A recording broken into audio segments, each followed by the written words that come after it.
Students, आज हम देखेंगे सेल बायो का लेक्चर 6। हम अपने 5 लेक्चर सेल बायो के कंप्लीट कर चुके हैं CSIR के लिए।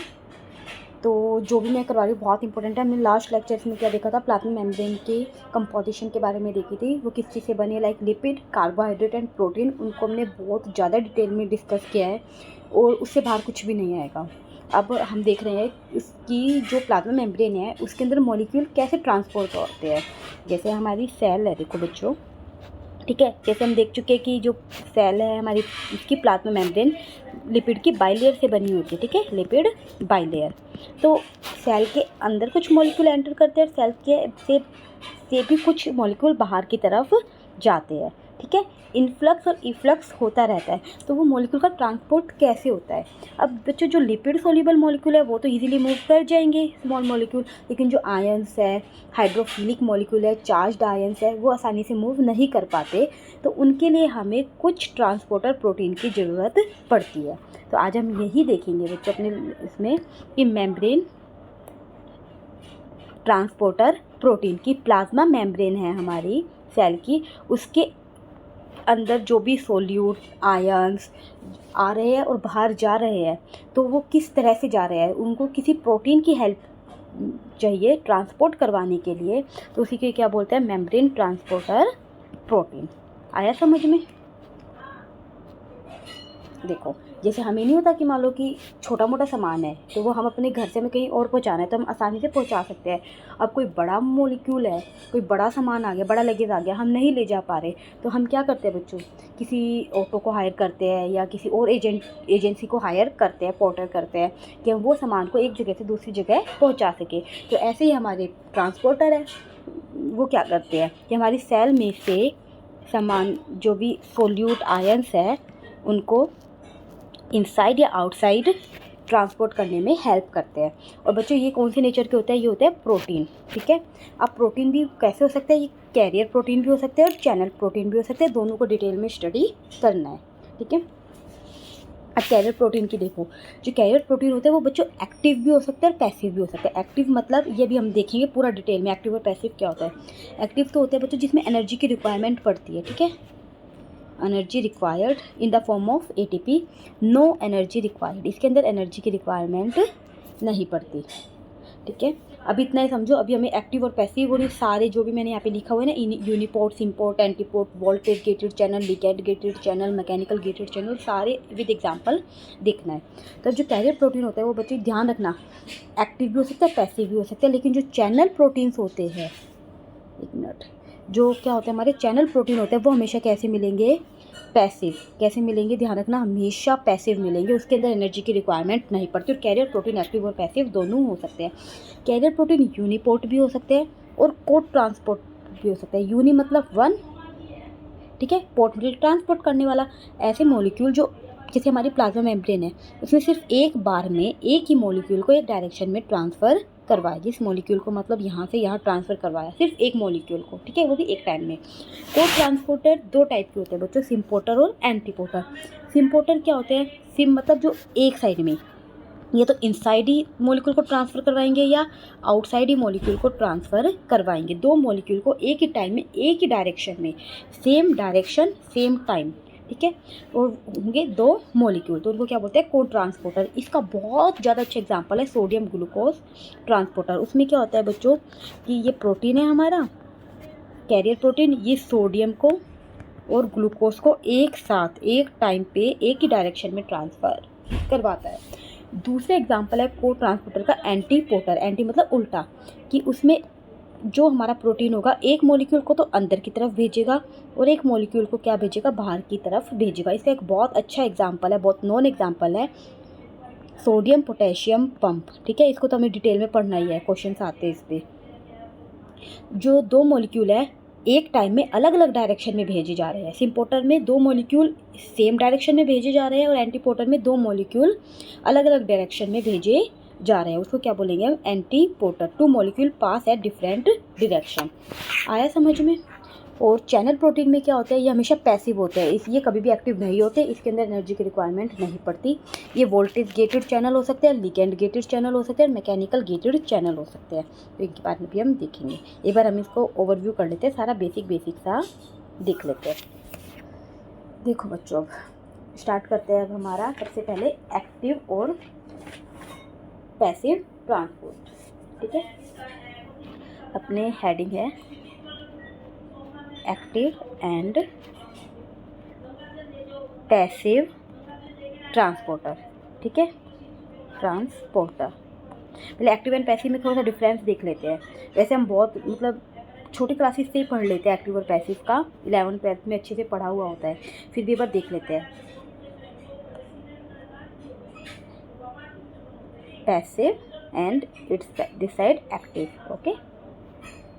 पैसिव में क्या होता है बच्चों, कोई भी एनर्जी की रिक्वायरमेंट नहीं पड़ती, नो एनर्जी रिक्वायर्ड। क्यों नहीं पड़ती?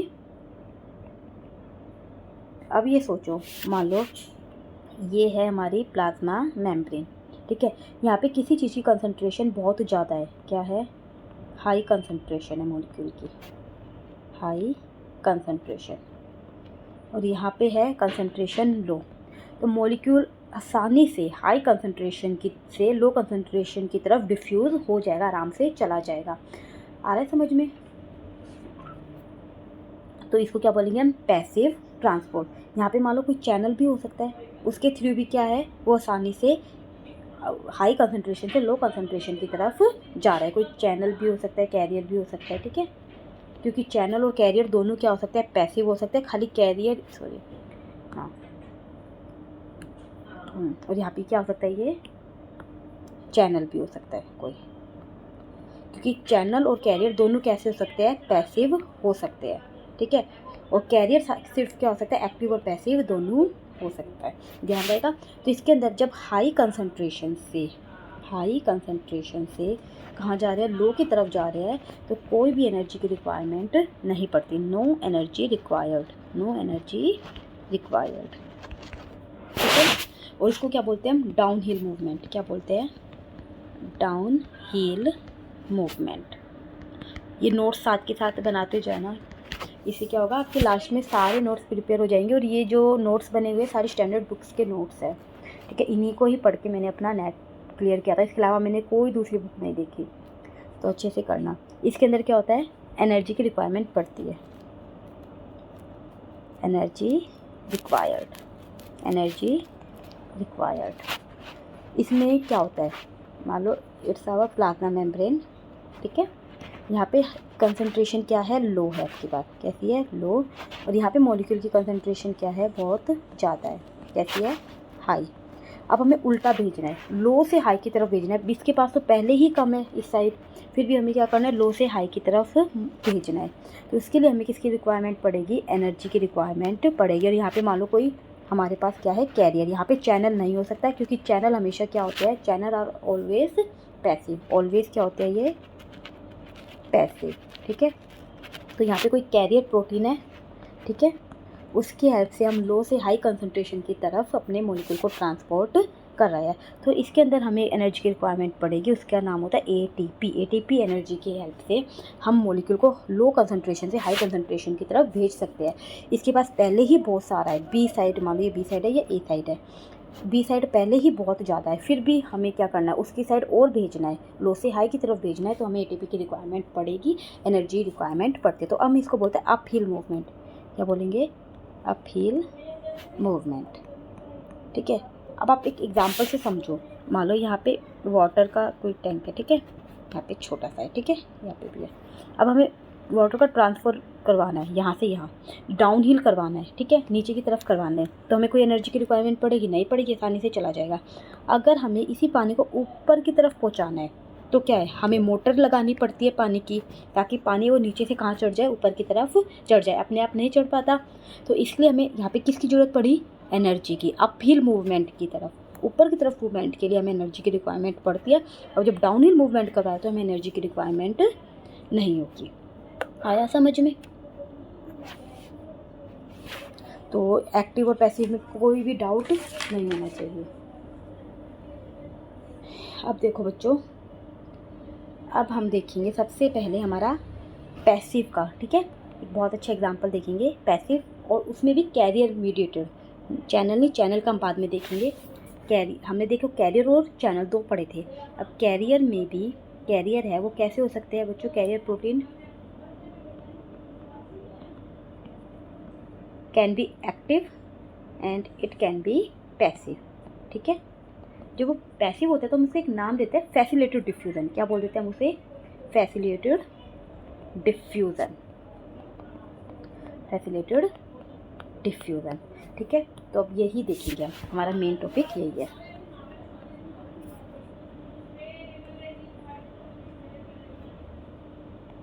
फैसिलिटेटेड डिफ्यूज़न और कैरियर मीडिएटेड डिफ्यूज़न, और कैरियर मीडिएटेड डिफ्यूज़न, ठीक है। डिफ्यूज़न है तो हमें पता है क्या होगा? हाई कंसंट्रेशन से, हाई ज़्यादा कंसंट्रेशन है, कहाँ भेजना है? लो की तरफ भेजना है, लो कंसंट्रेशन। एनर्जी तो रिक्वायरमेंट नहीं होगी, लेकिन कुछ मॉलिक्यूल है वो डायरेक्टली डिफ्यूज़ नहीं हो सकते, उनको किसकी रिक्वायरमेंट पड़ती है? रिक्वायर्ड सम कैरियर प्रोटीन, ठीक है, कैरियर प्रोटीन, ठीक है। जैसे मान लो ये हमारी प्लाज्मा मेम्ब्रेन है और यहाँ पे है कोई कैरियर प्रोटीन, इसकी कंसंट्रेशन यहाँ पर ज़्यादा है, अब यहाँ पर कम है, हमें इसको ट्रांसपोर्ट करवाना है यहाँ से यहाँ। वो डायरेक्ट नहीं जा पाएगा, इसको रिक्वायरमेंट पड़ेगी इस कैरियर प्रोटीन की, जिसकी हेल्प से ये मॉलिक्यूल है वो यहाँ हाई कंसंट्रेशन से लो की तरफ आसानी से ट्रांसफ़र हो जाए। तो यही हमारा कैरियर प्रोटीन। इतना आया समझ में? अब कैरियर प्रोटीन का एग्जांपल देखते हैं, उसी को ही हमें स्टडी करना है डीपली, ठीक है। इस पे से बच्चों क्वेश्चंस मिलेंगे आपको। इसका बहुत अच्छा एग्जांपल है ग्लूट, ठीक है, GLUT। ये कई टाइप के होते हैं, ग्लूट 1, ग्लूट 2, ग्लूट 3, सारे डिस्कस करेंगे अभी, ठीक है। और ये सब पढ़ लिया ना तो इसके अलावा आपको कोई बुक ही नहीं देखने की ज़रूरत, सारे क्वेश्चन आपको इसमें से हो जाएंगे, ठीक है। ग्लूट का क्या काम है? ये ग्लूकोज को ट्रांसपोर्ट, ग्लूकोज को ट्रांसपोर्ट करवाने में हेल्प करवाता है, ठीक है, ठीक है। ये फ्रीली पास नहीं हो सकता, जो ग्लूकोज मॉलिक्यूल है it can not pass freely, it can not pass freely. इसको रिक्वायर्ड पड़ती है एक कैरियर की, ठीक है, कैरियर की, ग्लूकोज ट्रांसपोर्टर की। आया समझ में? तो अब हम सबसे पहले देखेंगे ग्लूट 1 की, ठीक है। तो देखो टाइप ऑफ ग्लूट, इसमें से मैं टाइप ऑफ ग्लूट, ये थोड़ा सा आपके को लर्न करना पड़ेगा कि कहाँ कहाँ प्रेजेंट होते हैं, ठीक है। सबसे पहले हम देखेंगे, पहले ग्लूट के बारे में थोड़ा सा देख लेते हैं, ठीक है। GLUT is a transmembrane protein, जैसे हमने डिस्कस किया था ट्रांसमेम्ब्रेन प्रोटीन हम लास्ट क्लास में देख चुके, क्या होता है याद है? अगर ये याद नहीं है तो वीडियोस दोबारा देखो, क्योंकि जब तक ये टर्म्स क्लियर नहीं होगी तो कोई फ़ायदा ही नहीं है। ट्रांसमेम्ब्रेन प्रोटीन कहते हैं ऐसा प्रोटीन जो मेम्ब्रेन के दो लिपिड की बाई लेयर है उनके बीच में जो प्रोटीन प्रेजेंट होता है उसको क्या बोलते हैं? मान लो ये लिपिड की बाई लेयर है, इसके बीच में मान लो ये प्रोटीन प्रेजेंट है तो इसको क्या बोलते हैं हम? Transmembrane protein. और ये हेल्प करवा रहा है, ये क्या करवा रहा है? हेल्प कर रहा है ट्रांसपोर्टेशन में मॉलिक्यूल की। आ रहा है समझ में? ठीक है। ग्लूटिज़ा क्या बताया मैंने? ट्रांसमेम्ब्रेन प्रोटीन है, it facilitate the transport of glucose across plasma membrane के अक्रॉस ग्लूकोज को ट्रांसपोर्ट करवाने में हेल्प करवाता है। इसके बच्चे होते हैं 14 मेंबर। कितने होते हैं? 14 मेंबर। सबसे पहले हम स्टार्ट करते हैं ग्लूट 1 से। हमें 4-5 ही मेन है वही पढ़ने हैं, ठीक है। ग्लूट 1 जिनके ऊपर से क्वेश्चंस पूछते हैं। ग्लूट 1 इसकी कुछ प्रॉपर्टीज़ देखिए। जो फीटल होते हैं, ठीक है, जो बिल्कुल मतलब बच्चे होते हैं ना, इन्फेंट्स, उनके अंदर फीटल टिश्यू के अंदर ये बहुत ज़्यादा मिलता है, वाइडली डिस्ट्रीब्यूटेड, ठीक है, वाइडली डिस्ट्रीब्यूटेड। अडल्ट में कहाँ मिलेगा ये? अडल्ट में मिलेगा ये आरबीसीज में। ध्यान रखना, सारे इंपॉर्टेंट पॉइंट्स है, ठीक है। और इसका मूवमेंट हमेशा होता है यूनी डायरेक्शनल, मतलब एक ही डायरेक्शन में ट्रांसफर करवाएगा, यूनी डायरेक्शनल। लेकिन एक ग्लूट ऐसा होता है जिसका मूवमेंट होता है बाई डायरेक्शनल, वो हम देखेंगे। इसका ग्लूट 1 कैसा होता है, यूनी डायरेक्शनल, जो एक ही डायरेक्शन में क्या करेगा, ग्लूकोज को ट्रांसपोर्ट करवाएगा। अब हम बात करते हैं ग्लूट 2, ग्लूट सेकेंड, ठीक है।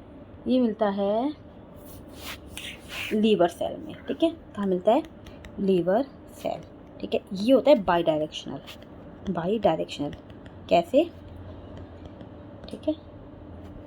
लीवर सेल के अंदर ग्लूकोज का ट्रांसपोर्ट करवाता है दोनों डायरेक्शन में। लीवर सेल कैन पास, हमें पता है लीवर सेल है can pass glucose in both direction, glucose in both direction, दोनों ही डायरेक्शन में ग्लूकोज को ट्रांसपोर्ट करवा सकती है। कैसे, देखो, मान लो ये हमारी लीवर सेल है, हम इमेजिन करते हैं ये हमारी लीवर सेल है। अब मान लो यहाँ पे इनसाइड का, ठीक है, अंदर की तरफ ताकि आपको ये लीवर, ठीक है, ये लीवर, ठीक है।